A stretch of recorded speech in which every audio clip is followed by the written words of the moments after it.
Hello friends, புளிச்சக்கீரை எப்படி செய்கிறதுன்னு வீடியோவில் காட்டியிருக்கேன் பாருங்கள்.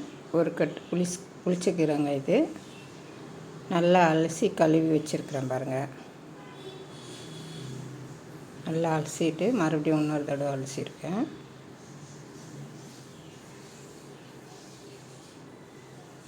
அலசிட்டு 2-3 பச்சை மிளகாய், அது வெங்காயம் போட்டிருக்கேன் பாருங்கள் கடாயில். பச்சை மிளகாய் உங்களுக்கு காரத்துக்கு ஏற்ற மாதிரி போட்டுங்க. நான் எக்ஸ்ட்ரா காரத்துக்கே போட்டிருக்கிறேன் பச்சை மிளகாய். மறுபடியும் கொஞ்சம் வெங்காயம் போடுறேன். வெங்காயம் இவ்வளோ போடுறோமோ டேஸ்ட்டாக இருக்கும் கீரை, புளிச்சக்கீரை. இது ஆந்திராவில் ஊறுகாயும் செய்வாங்க இந்த கீரையில். மறுபடியும் பாதி கீரை எடுத்து அந்த வெங்காயம் பச்சை மிளகாய் மேலே போட்டு வேக வைக்க போகிறேன் பாருங்கள்.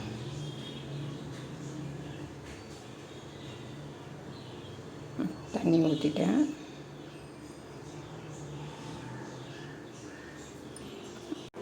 கேஸில் வேக வைக்க போகிறேன். பாதி கீரையை மேலே வச்சுட்டேன். மூடியை வேக வைக்கக்கூடாது.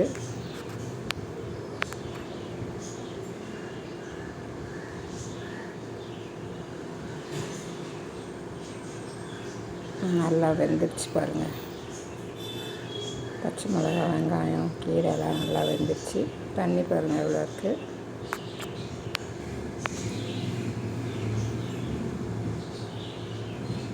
இப்போ இதை வடிகட்டிட்டேன் பாருங்கள் அந்த தண்ணியை. அது தண்ணி எடுக்கலைன்னா ஒவ்வொரு புளிப்பு சாப்பிடவே முடியாது கீரையை.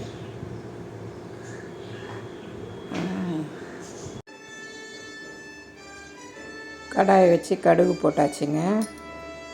நீங்கள் வடகம் இருந்தால் கூட போட்டு தாளிச்சிக்கலாம். நல்லா டேஸ்ட்டாக இருக்கும், சூப்பராக இருக்கும். இப்போ பாருங்கள், தாளிச்சிட்டேன். கீரை எடுத்து ஊற்றினா சரியாயிடும். சப்ஸ்கிரைப் பண்ணுங்கள், ஷேர் பண்ணுங்கள், கமெண்ட் பண்ணுங்கள், லைக் பண்ணுங்கள். நீங்களும் வாங்க சாப்பிடலாம். இதே மாதிரி கீரை செஞ்சு டேஸ்ட் பண்ணி பாருங்கள். ரொம்ப சூப்பராக இருக்கும். உங்களுக்கு கொஞ்சம் புளிப்பு வேணும்னா இந்த வடிகட்டின அந்த கீரை தண்ணி கொஞ்சம் ஊற்றி கலந்துக்குங்க. ரொம்ப டேஸ்ட்டு நல்லாயிருக்கும். நன்றி, வணக்கம்.